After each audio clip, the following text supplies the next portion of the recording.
Hello again, everyone. Welcome to another episode of the OIS podcast. It's great to be here in 2023 and to take a look to the future. We have a fabulous guest today who can really help us look to the future and indeed to the metaverse. Dr. Khizer Khaderi is a clinical associate professor at the Whiz Eye Institute at Stanford University. Khizer is also the director and founder of the Stanford Human Perception Laboratory and Stanford Vision Performance Center. He's also a member of faculty at the Stanford Institute for Human-Centered AI. If that weren't enough, Khizer is a renowned neuro-ophthalmologist, technologist, and futurist. He's founded multiple companies and has an extensive clinical practice and has a view to the future. Khizer, it's a real privilege to have you here today. It's a real privilege to be here. Happy New Year, everyone. Thanks for having me on the podcast. So we definitely want to hear more about your views on the metaverse, the intersection of technology and bio. But first of all, Khizer, give us a flavor of your career to date and your career arc. What's really motivated you and what's brought you to where you are right now? Would love to know more. Do you want the long version or the short version? Well, we're here in a podcast, so you can tell us the longer version. No, seriously, it would be really great to hear because I think like many guests on the podcast, you have this non-linear kind of career, which many folks on the podcast can really resonate with. So please tell us the story behind Khizer. The story behind me, well, it started, I started med school at a relatively young age. And at the time, I didn't quite know what I wanted to go into, like most folks as they go into medicine. Some folks have some ideas, but most are discovering what really resonates with them. I had the opportunity, I did my medical school at the University of Utah. And so I worked obviously very closely with the Moran Eye Center. And I met Alan Crandall and Randy Olson very early in my career. And, it was great to have mentorship of such caliber. And I was able to go to a medical mission in Ghana. And that the parts about ophthalmology that I think resonates with anyone that's, in our field is kind of what I saw, the ability to have a significant and immediate impact by, assisting in cataract surgery at that time. And also the fact that it blended a lot of technology. It seemed like we were at the cutting edge, even at that time, just from observing and assisting. And, it didn't hurt that, I was working with Alan and his fellow that a lot of you might know of, Ike Ahmed at the time. And so, I not only got the experience, but I also got mentorship from folks that were very much, innovators in the space and were very keen to adopt new technologies. So, very early in my career, it was both inspirational and it was also, something that, not a lot of people get. So I took it upon myself to continue that throughout my career. So when I was in residency, I wanted to do something formative, something that was different, something that was innovative based off, what I saw from my mentorship as a med student. So during my residency at University of Arizona, I actually had I'll give Ike this credit. I'll give him a lot of credit, but he had done some work with athletes when he was a resident at the University of Toronto with the Toronto Raptors, and it's pretty interesting some of his observations. Some of the athletes, one you might know of as Steph Curry's father, Del Curry. He was a player at the time, and they tried to correct him to 20/20 vision because he was playing with 20/30 with corrective lenses. He was wearing contact lenses, and it threw off his game. He actually performed poorly with 20/20 vision. And it's interesting because that's a benchmark that we still use today with whatever we do. And he went back to his contact lenses at 20/30 and was happy, and he was one of the best shooters at that time. Obviously his son has taken over that mantle. And it was that kind of thought that just like, there's a little bit more to how we should look at vision and visual function. And even athletic performance, there wasn't really much done in this space. There was some seminal papers that were done by colleagues, Dan Labby and Dave Kirshner. They did some work in sports. They've been doing it for quite some time. And so I did some research when I was a resident, and I noted that, this was an area that could benefit from more, quantifiable research.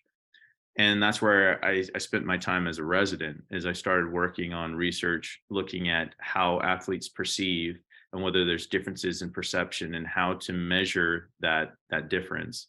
And so I really focus on the retinal ganglion cells. And, the way I kind of take the analogy is just like with athletes and the way we look at athletes in terms of, muscle build and composition and, how many fast and slow twitch and things of that nature to identify, different biomechanical, methods of optimization for what role, what sport and so forth. I'm like, can we do the same thing with sensory information? Can we look at the different ganglion cells in the same way as fast and slow twitch muscles?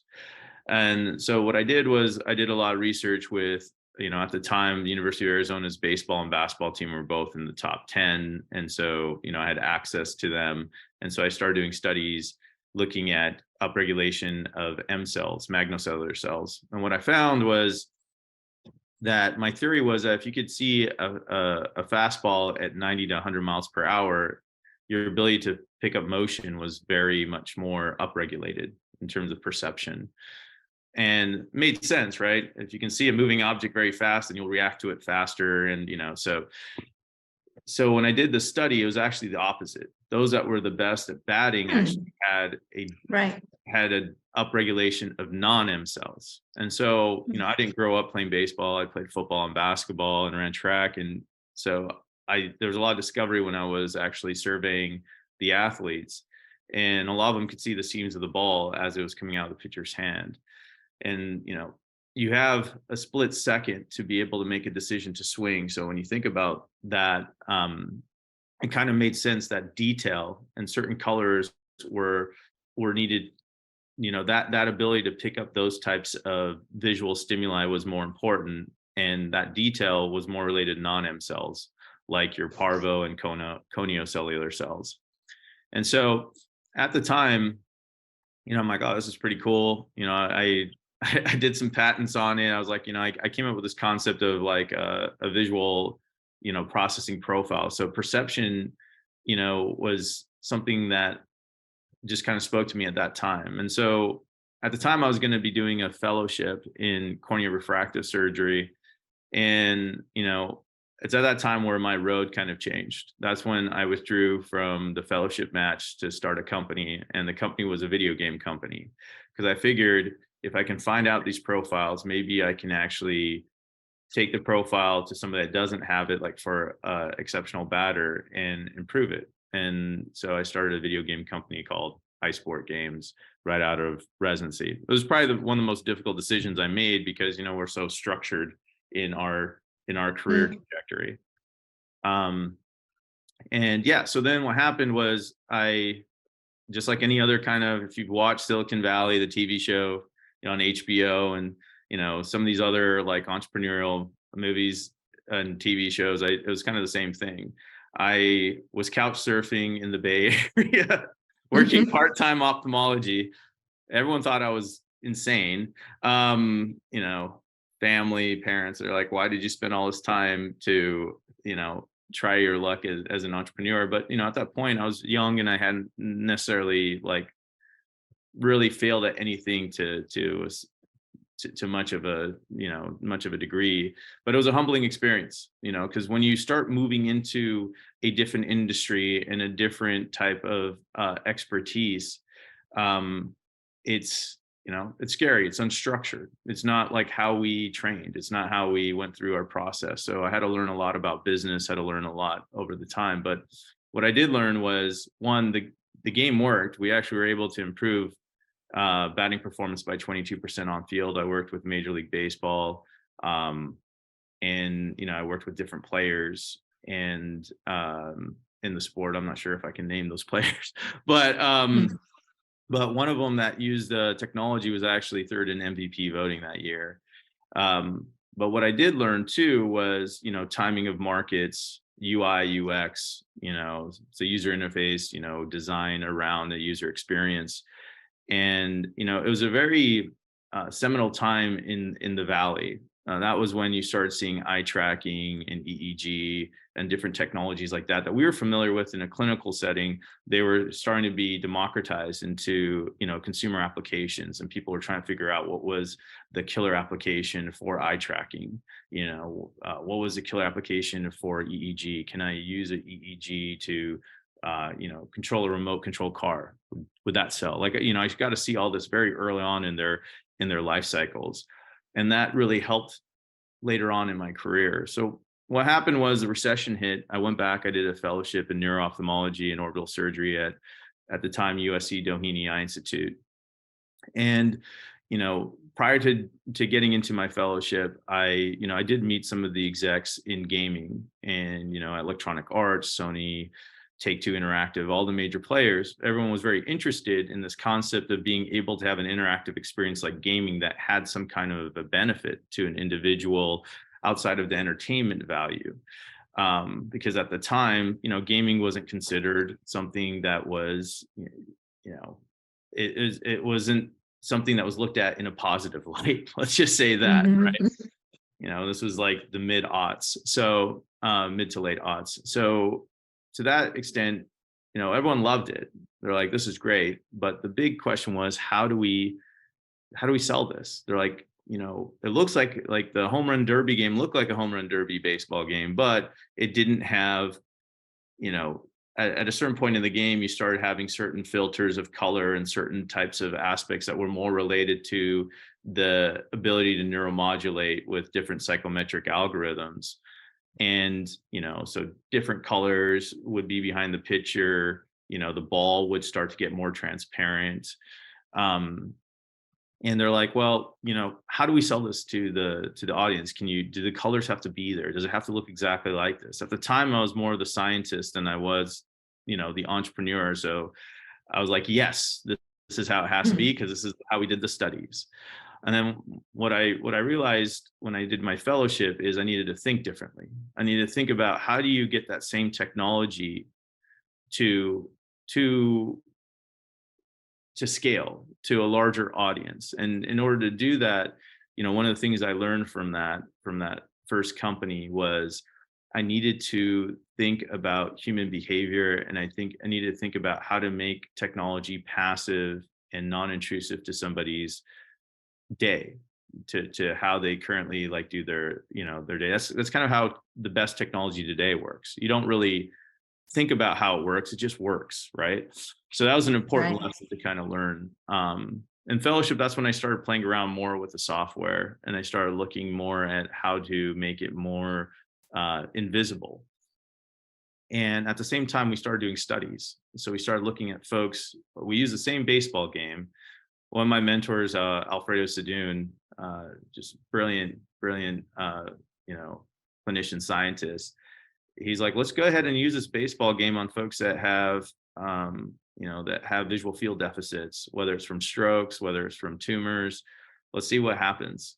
And what was really interesting was, we presented this at ARVO, and I think we also put this in a paper, is that even though it was a baseball game that was designed for neuromodulation for improved batting performance and improved batting performance by 22%, we noticed in some of these patients that it would improve different aspects of visual function. So in one, it improved visual contrast, so the ability to, and this was a gentleman that did a lot of near work and had issues with lighting conditions. So it didn't improve his visual acuity, but improved his contrast sensitivity. Or the other one improved the visual field. How much of that was related to microsaccades? It was a small case study, and but it was promising, because it was like, well, there might be something here in terms of neuromodulation and neuroplasticity, but how do we measure it? Because in some folks, it might present as an improvement in one area of visual function compared to another. So that was very important for my career as I moved forward. And then I moved on. I kept one foot in academia and one foot in industry. So I moved up to UC Davis, and I was head of neuro-ophthalmology there. And at that time, I started an innovation lab, and I started looking at taking some of my experiences in the Valley, into clinical practice. And so one of them was around how to measure brain function using eye tracking, EEG, and pupil measurements. The use case was traumatic brain injury. And, one of the things I looked at was, just pragmatic use case. Because at first I bought the most expensive eye tracker, and then I realized it wasn't portable. And then I'm like, okay, I was thinking about who would actually use this. And I was thinking about, okay, when you think about like Pee Wee League soccer or football or baseball, basketball, whatever, it's like you'll have parents that might need to use this that are the coaches. And I'm like, how can they use it? So we made it so it doesn't have to be the fastest hertz at the time. There's like a 5,000 hertz eye tracking system. I went with 60 hertz. I'm like, where in the literature does it say that one is superior to the other? Mm-hmm. And I think sometimes, we try and over optimize things right from the get-go, and it makes for very expensive like cost to experiments, where we can just look at practical ways of like, okay, who's actually going to use this and work backwards. So I learned a lot about like product design in that sense, and and just practicality. So we came up with a system that we were utilizing, and at that time I started getting a lot more interest from industry. So when you talk about augmented reality and virtual reality, think about this about 10 years ago, I was seeing this very early on. And they had different questions. They had questions not just about eye tracking, and at the time, a lot of them didn't have eye tracking capabilities. But they were, the big question was, if I put somebody in a VR system, what happens to them after 12 hours? Can they go drive? Will this affect their orientation? Mm-hmm. How do we, what makes them nauseous? So things like accommodative mismatch and, visual vestibular dysfunction, they weren't necessarily common in nomenclature as they are now. I mean, obviously they are now if you're actually studying that area and you're involved with like human ergonomics around VR and AR systems. But back then, no one really knew. So, I did a paper looking, it was a meta-analysis over the last 60 years. I mean, VR has been around forever. Just people might not have realized that. And the reason why it hasn't taken off is because there's certain aspects in design that could use an ophthalmic touch. So it's really interesting that, when I went into some of these companies, they had a lot of brilliant engineers and they had a lot of brilliant vision scientists, but they didn't have a lot of ophthalmology input. You could see that with Google Glass. The way the way the screen was projected up and to your right. I mean, when you think about visibility and how often does a person look up? If you're not a child that has to look up for survival, where's my parents? You're at disadvantage just strictly from height. As an adult, we don't really look up that much. So like to have it where you're looking up and off to the side, just from a pragmatic standpoint, it didn't quite, it wasn't, as optimized as it could be. Same thing, so that's when I started getting more into the AR world and more into the VR world. Aside from writing papers, I also kind of was involved with, companies pretty early in their life cycle. And then from there, I started another company called Vizzario, where I was looking at, reverse engineering the brain again, but through software. And, and what we did was we were looking at how we perceive from a visual standpoint in the different modes of it. And that's where we came up with the Vision Performance Index as well. And so the reason why I came up with that is if you look at early in my career arc, when we were talking about the studies we did at USC, and we didn't quite know why it was helping some people with their contrast sensitivity and others with their visual field. It's because we had no way of measuring that. And then going back to benchmarks, we use a benchmark of visual acuity for everything, for optical dispensaries, for cataract surgeries, for glaucoma, for literally everything we do. That's our major benchmark. And what I realized through my experience over that last decade was that we're missing things. We focus so much on structure in clinical practice that we don't necessarily really, maybe at the detriment of looking further upstream. Because when you have structural damage, it's, you're just trying to, prevent further loss. But if you look upstream, you could potentially prevent any loss, because you'd be able to identify it from different aspects. So that was kind of the genesis behind, the VPI. And so, I worked a lot on creating a multimodal perceptual AI system. I know that's a lot of words for, and that ended up being Vizzario. But during that time, I also, spent time, I'd left UC Davis, was at the UC system working on just helping industry agnostic, just helping with technology. And then was at the University of Utah Moran Eye Center. So it was great to be back there for a period of time. And then I got recruited to Stanford, and as you mentioned, started the Human Perception Lab, which is a lot more technical in terms of solving a lot of human machine interfaces to help address issues like what we have in VR and AR right now. And then also the Vision Performance Center to kind of look at how we see clinics and how we look at these new technologies. And so it has two functions. One is to be able to identify new technologies coming out and the practical applications and be able to study it from a human subject standpoint, but also look at our clinics differently. When you think about it, everything we do in this whole concept of the metaverse, so much of it's visual. And when you think about that, there's so many opportunities for us to play a part in this space. Well, Khizer, normally when folks on the podcast who are physicians tell us about their career arc, I can normally find some point of resonance, but here yours is one of the most non-linear career arcs, and I congratulate you on that for being so bold and courageous in those steps. Tell us what makes you so interested in this area, because the terminology you were using, I don't think I've really heard of a lot of these phrases, certainly in clinical practice, but of course we do hear them in the technology world. So do you see yourself as a technologist who happens to be doing some elements of medicine, or are you a medic who then focuses on tech? And, moving forward, I know you and I both get lots of inbound from younger folks who are interested in the intersection of tech and medicine. Do you think we need to have that delineation in the future? So where do you see yourself, and where do you see the future of tech and medicine going? It's a great question. For the longest time I had imposter syndrome, because when I was, so in terms of the first question, in terms of am I a medic that's tech, or a technologist that also is a medic? I don't know if I phrased that back right. At the beginning of my career arc, obviously I was more comfortable, as a physician, and, the technology I had to learn. It was almost like the way I described that the first company it was almost my own fellowship in entrepreneurship. I had no real direction other than what I could research and, the different meetings I went to.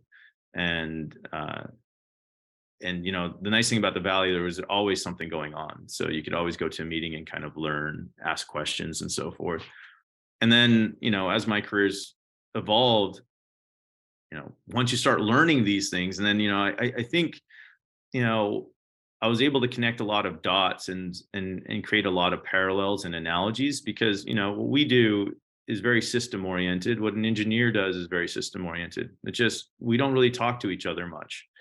If you go to any kind of social gathering, you're going to be more comfortable talking to other clinicians, no matter what field, just because we can relate. And, and engineers do the same and so forth, finance, and, the list goes on and on. And then over time, I started getting more comfortable. And then it was the opposite. I recently had to give a talk, at Academy subspecialty, and I was nervous speaking to my peers about, AI and glaucoma. and I believe in some ways I might have over-prepared for that. So it's kind of interesting where I lie. So, at this point, I don't know how I describe myself. I would probably say, right in the middle.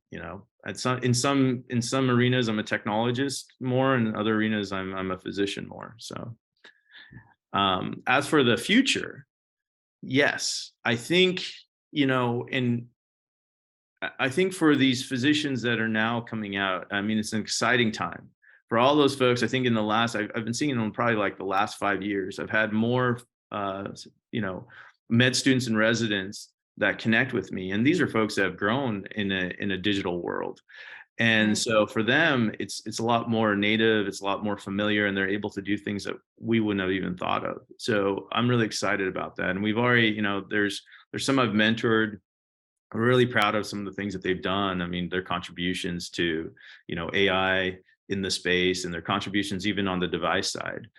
And I think there's going to be more. And as you know, from a residency standpoint, I think it will be important to arm them with those tools, and to also identify those folks and give them paths. I know at Stanford we have some of those paths for some of our residents and even our fellows. We even have a fellowship in the area. So I think you're going to see a lot more of that.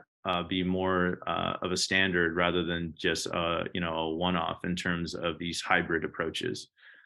Well, it's great to see, you know, people like you, although you're quite unique, to enable the residents and medical students of the future to undertake this path. But Khizer, I want to ask you, you know, you talked about the kind of silos that we have. We clinicians enjoy talking to other clinicians, and you know, you talked about your experience at Academy, about, you know, preparing for an audience, and even though you were almost a relative outsider in that context. So why are you doing this? Because, you know, most folks in ophthalmology, they kind of like what we well, I'm an ophthalmologist too, of course. You know, it's great. You kind of have that interaction with patients. You feel like a rock star when you do some surgery, or you manage a patient very well. You know, it's a kind of great subspecialty to practice. We can play in many areas. In some ways, it sounds like you've chosen a really tough path, right? To play outside of the regular sandpit with folks who are not naturally aligned to medicine, and to almost establish yourself as someone who is not part of the ophthalmology typical crowd. So what drives you to kind of choose this path? Wow. Yeah, that's, you know, that's a very introspective question. I would say what drives me down this path, I think, you know, it started off with my mentors. You know, a lot of them were just always curious and asking questions. And then mine just kind of led to some of the loves I had before, because, you know, I've always loved sports, and I've always loved gaming. I've been doing it, you know, forever. So that kind of, you know, when I was able to kind of mix the two through my career, it was one of those things where I was like, this is really cool. I always kind of had this entrepreneurial spirit from a young age. But I think what really hit me was, you know, I've taken the path, you know, less traveled, even within ophthalmology, because, you know, a lot of folks look at neuro-ophthalmology and they're like, you know, we're the new it. I just want to let everybody know there should be a lot more residents and med students looking at neuro-ophthalmology. I need to give a shout out to my folks there, because, you know, we used to always be seen as, oh my gosh, these guys are non-surgical, not interesting. It's just a lot of folks with different eye misalignments, and I don't want any part of it. And when you think about it, that's literally, you know, when we look at where technology is going in human machine interfaces, it's being able to really have a good understanding of how humans work and how the biological systems work. And, you know, that's one thing that neuro-ophthalmology gave me, is from a perception standpoint, really understanding cranial nerves. And the cranial nerves went beyond just the eyes. It's really, when you think about the eyes are embryonically part of your brain. And then, you know, you think about the brain stem, it's getting all your sensory information, coordinating it with, you know, the rest of your lobes and the cerebellum. And, you know, it's kind of like a beautiful symphony. So in that sense, you know, that's why I picked neuro-ophthalmology, right? It really helped me with understanding some of my early research. So, you know, that's kind of the unbeaten, because I was going to do cornea refractive. I figured, I'd do sports because then I could help them with, you know, their refractive issues, you know. But then when I realized there's much more to visual function, I thought differently. And when I was in neuro-ophthalmology, we don't get to see many patients because you can't have, you know, large clinics. You can't see like 60 patients a day. And then what I realized is, how do I take this knowledge and scale it? And the fact is, I started working with, you know, technology companies, and I'm like, well, you know, here's a way I could scale. The interesting thing was, even back then, a lot of them were the consumer tech companies. And when I was looking at it, I was like, why isn't a lot more of our industry coming into this at that time. This was 2010, 11, 12, 13. I'm like, we should be leading this, not the other way around. And I can kind of see that catching up, but I think it takes, so to answer the question, it was a scale thing. I wanted to be able to help people, at scale with the knowledge that I have. As much as it was rewarding operating and seeing patients consistently, what I realized is from everything I learned, I'm like, why not apply this out? It'd be great to be able to apply this, not just on the consumer tech side, but also with our own industry, because I think that there's a lot that we can lead on in here. There's still a lot of questions. No, scale and impact, it makes sense. And that's really well articulated and good of you to share with us something that is clearly something that's a very personal question as well. Let's move forward now to 2023. You've talked about your passion for sports and for gaming, and certainly I think many of us can see how the metaverse might apply in that context. Firstly, I'm going to ask you a dreadful question, which is to explain to us what is the metaverse as far as you see it, and then tell us, the metaverse is having an impact in the consumer segment, but do you think it's going to be truly impactful in improving patient outcomes? So start with the dreadful question first.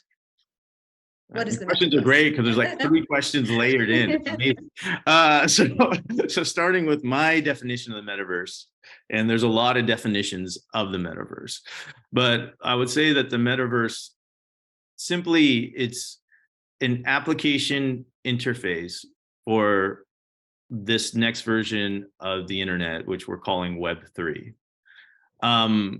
And what that means is it's very much more experiential. It's immersive, and it's things that you can do on the consumer side. It's the things that you can do on the enterprise side. It might be an augmented experience. It might be a virtual experience. It might be a mixed experience. But that's basically, how I see it. And so a lot of what you've seen in the metaverse isn't just the experience side of just like an application where you go to like a virtual meeting or a storefront, but also what do you do in that? So that's where the commerce and everything kind of happens. And that's where you probably saw a lot of the things around the finance aspects of it and DeFi. Web3 is more of the infrastructure. So that's more related to like a decentralized approach. That's where we talk about blockchain. That's where we talk about really like the telecommunications, 5G, the different types of cloud services. That's where all of that comes from, and even the devices that could be used to enable those application interfaces.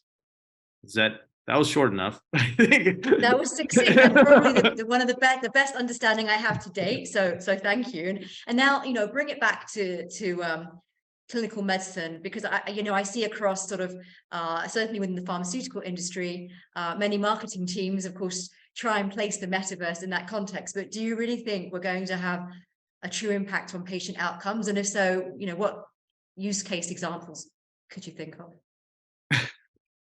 So that's the $1 billion question, is what are the applications for everyone? Everyone's listening now, wanting to know so they can plan it for their business plans for this year. So having seen and being involved with companies that have gotten a lot of money that haven't been able to the key question is figuring out the right application. And I think in our field, and we think about from patients, there's a few ways for the metaverse to present itself. In ours, and part of it is I know we're looking a lot in terms of surgical outcomes and in the operating field. The key driver here is maybe not from a revenue standpoint. It might just be from an efficiency, so indirect cost savings. It's kind of similar when we first started doing femto, like cataract surgery, right? At first it was cumbersome. Right. But then over time, it starts becoming the thing we do for premium lenses, because it's more precise and you really decrease the risk. You can then, you can utilize it in that standpoint. I think when we look at applications with AR, VR, we have to look at it in the same way, right? We're talking about, for example, like live events, like the Academy, and you think about logistics and costs. It's like, okay, how do you do this in a metaverse experience, right? In a VR experience or digital experience. It doesn't have to be, when we talk about virtual experience, everyone thinks about an Oculus headset because Right. they've done a Yes, great that's what I job in think their of. advertising. But no, it can, a virtual experience is even what we're doing. We're both sitting halfway across the world from each other and we're having a conversation. I can put an avatar on where I look like a bear. And I do that. It's called Dr. Khaderi. But anyway, I like do that it. with some of my students. But in that sense, then I'm an avatar. So we're already doing a lot of these. So it's really making it simplistic, but it's kind of, so what would be the importance of doing that for an academy meeting? Well, for folks that couldn't make it there in person and be able to see this and have an experience, it could be, they could still pay, but at a fraction of the cost. But then, you think about from a sustainability, you don't have all these plane flights and so forth. And, maybe there's an interactive like booths for even all the new types of equipment. So that's where,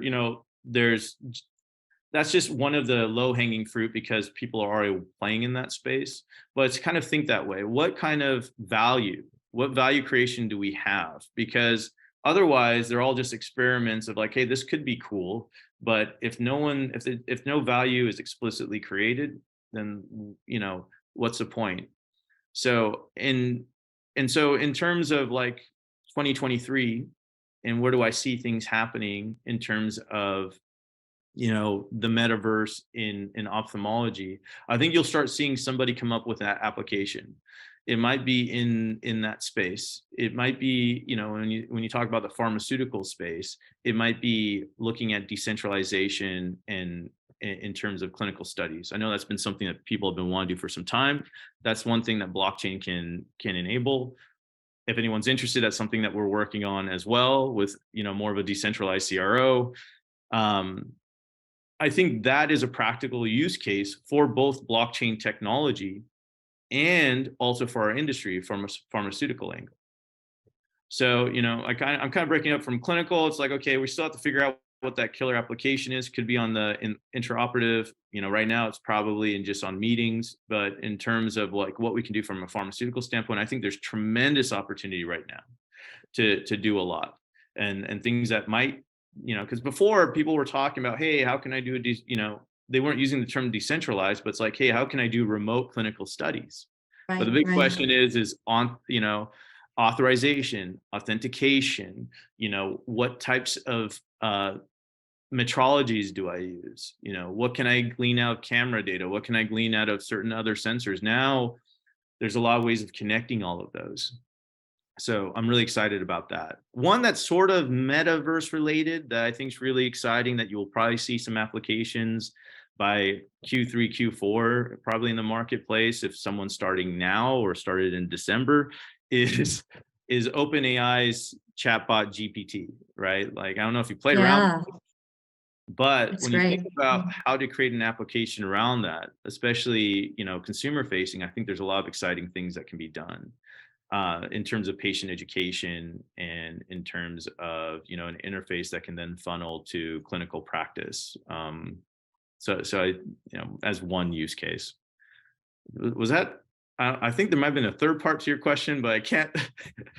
Well, I think actually I was going to ask you more in a follow-up question, which was about your predictions for 2023, but I think you nicely encapsulated those there, it wouldn't be a January podcast unless we asked a few prediction questions. So you mentioned decentralization of trials, thinking about the scope from a sort of conference and pharma value proposition. But feel free to add any more predictions because it's always something that people love to hear at the beginning of the year, particularly relating to health and tech. Yeah, I think the other thing is it might be towards the end of this year, but when you think about biomedical devices that are going to be pretty exciting, you'll probably see some head-mounted display out that will actually have a killer application.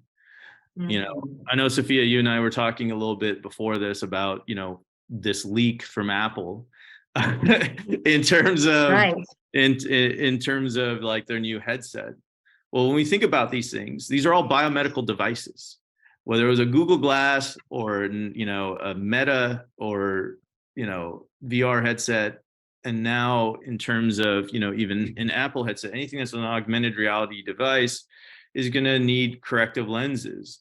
And, so when you think about this that way, we should be front and center. When you think about where someone should buy this, I don't see myself buying glasses at Best Buy to wear just for Right. like, my optical shop. I see it at, the places I go and get my lenses and frames.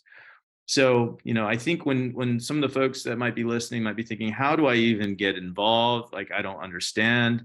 It's understanding that you will be involved. It's just, where do you want to get involved with, early or not? So I think, in terms of, there will be one biomedical device, one of these headsets that will come out that will have an application that will start off the, the adoption. And, I think it'll be more on the augmented reality side. One of the big questions in terms of adoption was field of view. The field of view, this is what we do. If you do a visual field, if you're ophthalmologist, so when you think about it, it's like, one thing that's exciting, if this is true from the leak from the, in terms of Apple, is, they potentially might have solved some of the issues around field of view for augmented reality. Because, that's one of the rate limiting steps is, how much of an augmented experience you can have compared to, and how can you overlay it over your real physical environment. Yeah, it's fascinating. And it's a fascinating element you've raised, which is the close intersection of what we do, particularly in neuro-ophthalmology, and what, the folks at Apple and the problems they're trying to solve for as well. And that brings me on to my next question for you, which is, you talked about how folks might be intrigued by what you're doing, or, maybe listening and thinking, yes, I want to be a part of this mission. So, if people are listening across the world, as we say, you and I are on opposite sides of the world right now, what's the best way for them to reach out to you? Is this something you're receptive to? Tell us more. Yeah, no, absolutely. Would love to collaborate with folks. The best way to reach me is, my email. Do I just give my email out? Is that how it typically works? We can put it in the show notes. Don't worry. I think if you're Okay. fine with that, we can give your profile with your email address or something. Yeah, no, absolutely. And, we're doing, at the beginning of this year, we're going to be doing some pretty interesting things. Like I said, we're going to be working with decentralized like CROs and that concept, and we're going to also be doing a lot with the Vision Performance Index, because what we've done there is created a way to democratize how to measure visual function in any software application. So to put it in simpler terms, you could play video games and we'd be able to capture a couple hundred psychometric measures. The individual gets a game score, but then they also get composite of how they're functioning, both visually, cognitively, and from their motor abilities as well. So, so there's certain things that we can do in terms of collaboration for those that are not looking from a collaboration from that standpoint, but maybe want to interact like a student or resident. We also definitely have other things that we're working on that, happy to chat. Well, we hope your inbox doesn't get too flooded after this podcast is released in a couple of weeks' time. Khizer, just finally, this has been such a kind of my neuronal connections are kind of having to be rewired during this conversation. I mean, you're a physician, you're a surgeon, you're an entrepreneur, you're a futurist. You have all these collective experiences, and I'm sure there are many more to come. Is there one particular theme that really keeps you motivated and ready to face challenges? Because, you told us from right at the outset that this is uncharted territory for many people. So how do you manage to keep an even keel and feel centered in what you're doing? That's a great question. I think, and, we've talked about this in the past about, just like purpose and, what you feel like you're here for. And, for me, my purpose and passion is around, just creating, with all my collective experiences is like human-centered technologies. I think, when you think about the, to date, how we've been viewing technology, I think a lot of the folks from a medicine background, we've kind of said, okay, we'll just stay in our little silos and do clinical care and not really apply our knowledge and our expertise, in a consumer scalable way or technology scalable way. I think now's what drives me is the ability to do that, to create technologies that are more human centered. And, that's why we really focus on human machine interfaces.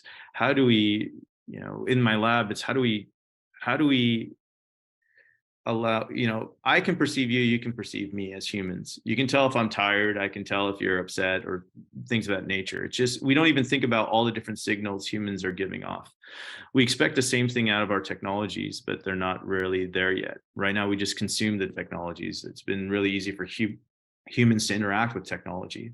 Well, what I'm trying to unlock and to really solve the question of human-centered technologies is how do we teach machines to interact with humans easier and to make their lives better. And I think, I appreciate being on this podcast because, it's one of those things where not just from sharing experiences, but I think there's a lot of other folks that think the same way and might not know how to get involved or how to approach that, whether it's at an individual level or a corporate level, right? We know that this is moving. We know that the metaverse is going to happen. Web3 is going to happen. These devices are going to come out. It's like, what does that mean for me as someone that consumes it, as a customer, and then also someone that could potentially have a greater impact by applying their knowledge to it.